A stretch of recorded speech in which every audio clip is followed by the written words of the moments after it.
Qu'est-ce que l'effusion du Saint-Esprit, jour 3? Avant son arrestation, Jésus avait promis d'envoyer le Saint-Esprit à ses disciples. L'Esprit habite avec vous et sera en vous, dit Jésus. Il s'agissait là d'une annonce de la venue de l'Esprit, une autre caractéristique de l'ère de l'Église.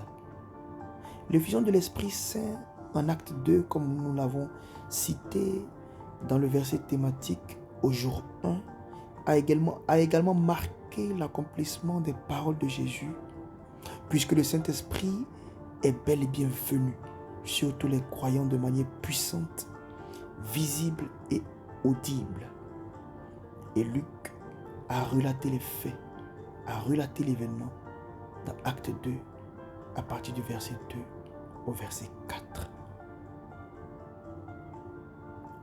Les croyants remplis de l'Esprit sont allés dans les rues de Jérusalem et ont prêché le Christ. 3000 personnes ont été sauvées et baptisées ce jour-là. Wow! C'était le commencement de l'Église. L'effusion du Saint-Esprit sur l'humanité est l'inauguration de la nouvelle alliance qui a été ratifiée par le sang de Jésus.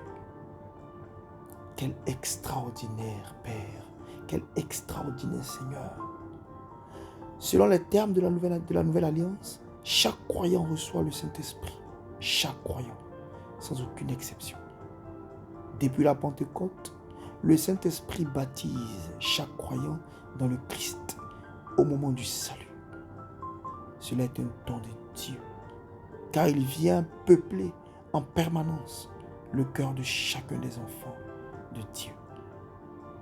Quel Père fantastique, quel Père extraordinaire. Il était possible pour vous de manifester ce que les apôtres ont manifesté sans le Saint-Esprit. Vous voulez évangéliser, prêcher la parole, marcher sur le chemin. Vous avez besoin du Saint-Esprit.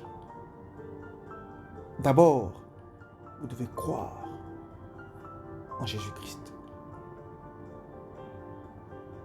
Béni soit Dieu. Béni soit.